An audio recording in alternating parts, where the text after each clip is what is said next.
gavel us to order. I call to order the City of Hood River Landmarks Review Board meeting for Wednesday, June 4th, 2025. The time is 3:35. And staff will let us know what we're doing before we get into the hearing. Thank you, Mr. Chair. We only have one discussion item for you, no action today, but we are excited to introduce two new members who are here. Chris and Colin. Chris is actually works as a part of the Forest Service in its heritage program, working specifically with the in the Columbia River Gorge as part of its cultural resource team. So aptly fit, however, is based on our application, it has been conflicted out and chose to not participate because this is a Forest Service application within Chris's employer is a one part applicant here. So in order to maintain that clear separation, he's not here. Colin owns a contracting business in town, has a long history of third generation contractors that specialize in historic construction. Actually a nice compliment when I think about Scott Sorensen's ability in that kind of construction centric atmosphere. So we haven't seen him yet, but we have a full roster. Having a full roster of people, we do want to discuss the appointment of chair and co-chair. Doesn't have to be resolved right now. It'd be nice if you had a full complement of members here, but coming up. Actually, we could appoint one of them when they're not here. True. There is also that. They could come as a surprise. That would be one approach. However, them both being the neophytes, it may have different problems. So, but it is your membership. So something to think about for next time.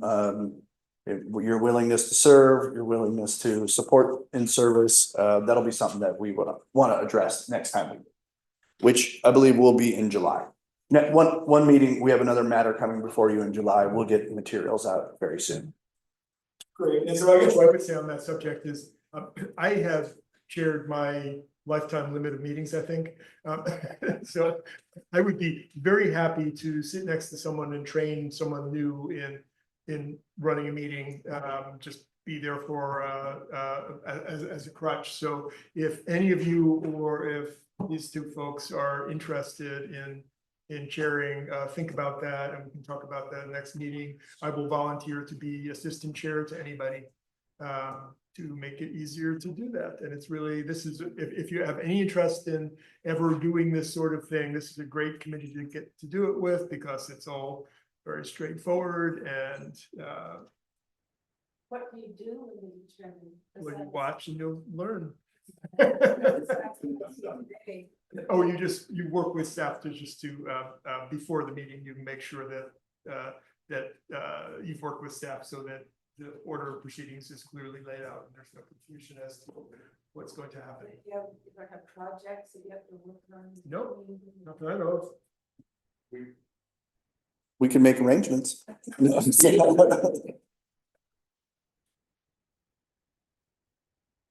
So anyway, but think about that, and hopefully next meeting we'll have everybody here and we can figure out who is willing to do that. And like I said, it's a good way to learn if you're willing. So let's get right into the file number 2025-12. Are we ready to start on that now? So I haven't had a chance to review the script, but I'll wing it. I call to order the public hearing on the application by Kelly Wilson on behalf of WPC Hood River LLC for landmarks review of file number 2025-12 for exterior modifications to the Wacoma building site at 905 Wasco Street. A quorum of the landmarks board is present, so that's 4 of us. I will let you folks know that we have a rule in this, the city has a rule that requires 4 votes in the affirmative, no matter how many votes, no matter how many people are participating. So we will have to be unanimous in order to complete this. Quorum is present. I now ask members to disclose any pre-hearing or ex parte contacts regarding the application or abstentions based on conflicts of interest or bias. So let me ask for that. We'll start with Will. I have none. Okay. Okay. None. No, okay, and I have none also, which is, that's good. So now let's see, would anyone present or online like to challenge any Landmarks Board members' ability to hear this application? I think I was supposed to say that, if you want to provide testimony remotely, use the webinar controls on your internet browser and click the raise hand tool. Individuals who participate by phone can raise hand. And it, well, there's a bit of a typo here. You can raise your hand by pressing *9 on the phone and *6 Do you to get a different talk. version? Is that right? For the last three. We have a different script. How about we ask for any challenges to your participation or disclosure? Right, I want to tell people how they can challenge. I was, Holly, do we have anyone online? One and then not. So. People who are online, if you do want to speak, raise your hand. Okay, now we can go back to the challenges. Okay, would anyone present or online like to challenge any Landmarks Board member's ability to hear this application?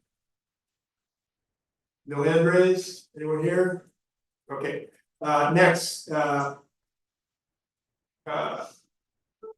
if not, let me provide an overview of this hearing and some rules of procedure. First, we will hear the city staff report, then we will hear from the applicant, then we will take testimony from the public. After we have taken testimony and asked questions, we will close the record and render a decision. Our decision is not final until it's reduced to writing. To appeal our decision, you must participate orally or in writing. Does anyone, and that means in this hearing before we close the hearing. Does anyone have any questions regarding the hearing process or any of the procedural issues that I've just described that they would like to raise? No hands raised? Go ahead. Okay, well, let's hold on. If it's substantive, we have to hear staff and hear from the applicant first. If not, let's start with the staff report. Thank you. This is for Landmarks Review File number 2025-12, a request for modifications to the Wacoma Center Building in 905 Wasco Street. This request includes 2 wall-mounted light fixtures and 2 HVAC louvers integrated into existing window panels on the eastern facade of the building, along with a 6-foot-tall black security fence and modifications to parking lot lighting.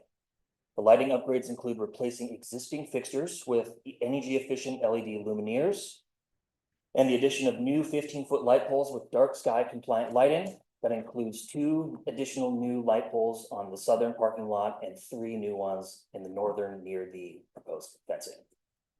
On page 25 of your packet, you can find an elevation of proposed wall-mounted lighting and louvers with additional specs beginning on page 26.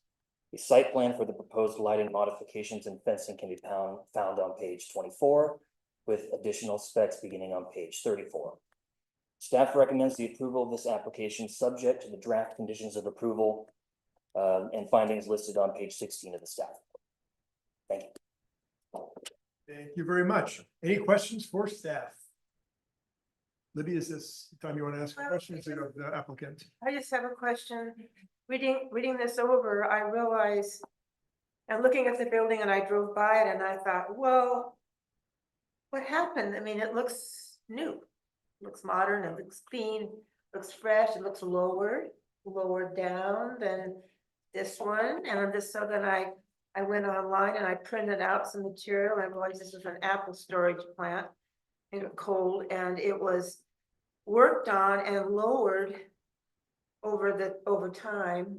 I think in the 80s it had something, it was In 1987, I think, so, yeah. Also, this is the northern. Yes, facade, it's and this is the other- center yep. facade, Oh. and there is like an elevation change there, so the northern facade is. oh, okay. How did you know that? You can see the railroad, I think, in that. Oh, I know, I was reading it so quickly. Yeah. But so I was just wondering one thing, because it's had so much done to it. And it doesn't have any of the deco, or, I mean, it doesn't look at all like it was, but because I write historic nominations for properties, with the state for SHPO, I wondered, why is it still historic enough to need this? Because it seems like if it needs the lighting, if it needs the fence, that it needs it. But the building itself seems to be a ghost of the historic.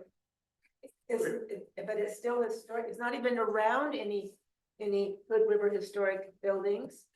And That's a so great staff question, yeah, and so I guess the way that I understand your question is, the building was built in the 1930s and then major modification 1980s. We're now reviewing it, we're reviewing proposed changes, how there's always the period of significance concept, and so can you explain how we should look at this? Staff did consider that, and actually on page 6 of your staff report, you'll find some information on that. And even though there was a rather large overhaul in 1987, the building still maintains some Art Deco design through repetition of elements that include fixed windows, the horizontal and vertical grooves, and the uninterrupted spires rising to the top of the building.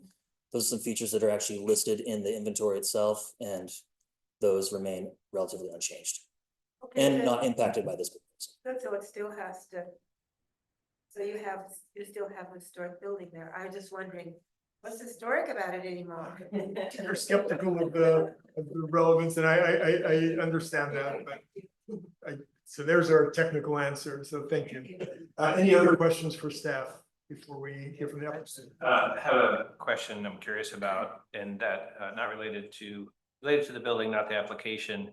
Did the signs on the east, south, and west facades come before the landmark review board, or did they not need to? Signs typically are not contemplated as part of landmarks review.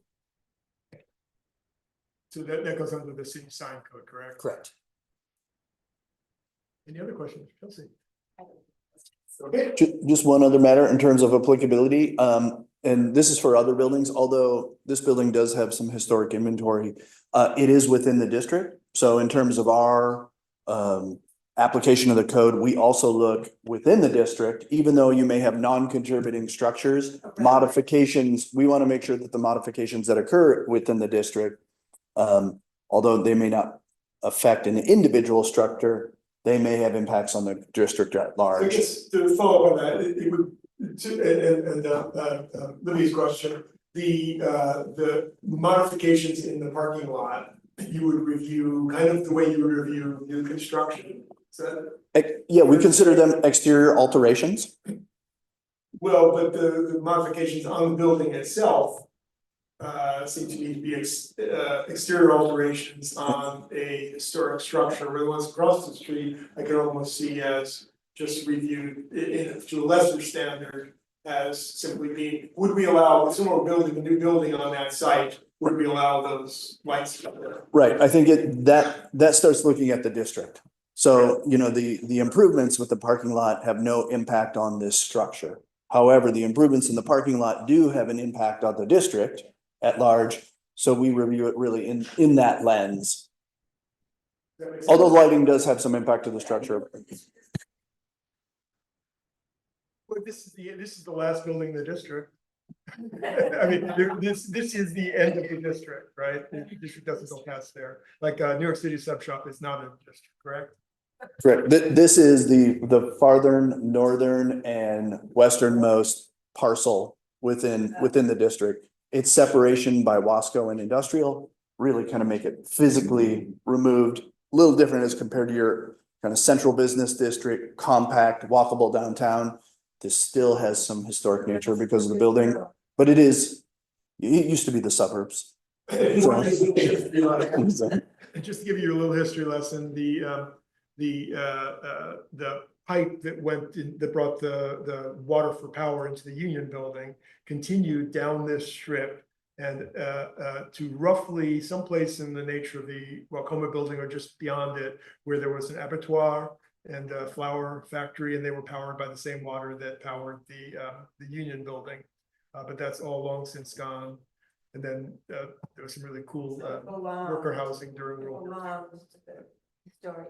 So it actually does fit in, right? It's part of the historic industrial district, and beyond that was farmland and residential. So it's not crazy that this is the end of the district. So we will now hear from the applicant. Thank you. Thank you.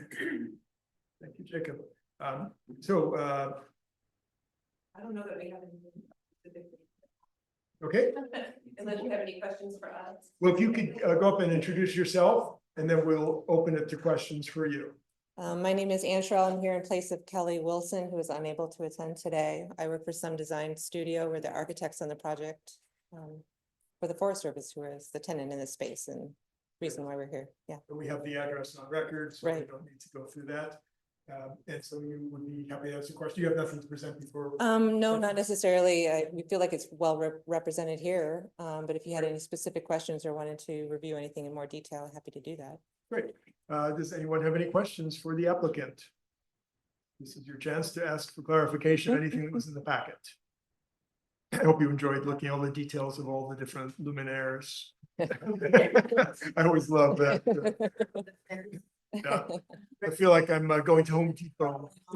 Oh, that also. I always feel like I'm going to Home Depot to buy things whenever I get one of these packets. I don't know, I'm not sure I want that one. Does it come in a different color? Yeah. Okay, so if there are no more questions for the applicant, thank you, and you may sit down. Now we will take public testimony. And so before I read the rules for public testimony, I'll ask, is there anyone here who would like to testify? Okay, is there anyone online who's raising their hand who would like to testify? In that case, I will not waste your time with the rules for public testimony. I will then go to the next step, which is, are there any questions for the staff or the applicant? So this is kind of our last chance before we start talking. And if we do this right, we shouldn't then get halfway through it and say, wait, we need to ask another question. So. Yeah, I have a question, I think, for staff. In the staff report, one of the draft condition of approval number 5 with the regarding the height of the lights in the parking lot. Said before the final approval, there will be inspection to ensure that they are within the 15 feet. Is that like staff actually, I just wondered how that process goes. Does staff actually go to the site and measure? Yeah, there's a physical inspection to confirm these are no taller than 15 feet. And in this case, when we're talking about 15 feet, it's 15 feet from the asphalt. It's not from some Correct. theoretical. Grade, from grade. data. Great, so that's easy to measure. Any other questions? I usually say this is, speak now or forever hold your peace. This doesn't have all the stuff about the nature of a quasi judicial hearing or any of that. Is that? No, it is a shortened version, presuming it was a relatively low impact. We had a large group of people that we believe needed to participate and be organized into opposition, neutral, positive. We would. So you abbreviated the script, right? Based I upon was just the ready need. to say all these things, which I don't think you're trying to say. Correct. Okay. Great, then let's simply move on. This concludes public testimony and oral argument portion of this hearing. I will now close the public hearing. There's a dead spot someplace on this dais here. We will now begin deliberations. So what do you guys think? What's to start? I think they should go for it. It's no problem. So you have no reservations No. with this, with the conditions that were presented? You're satisfied? Okay, thank you, Libby. Chelsea? I agree with Libby. I don't think it is like contradicting or taking away any historical features. Right. So, it's very minimal impact. So I would say also approve it or recommend it. Great. Yeah, I Well- think the alterations presented in the staff report fit in with what is already there, what has already been altered on the building. And it would be hard to distinguish them from what it looks like today. Great. And what I would add is, this is the sort of thing where this is right, in my mind, this is right on the border of something which might not even have needed a landmarks board review, but I understand that you like to be cautious and go through the review process.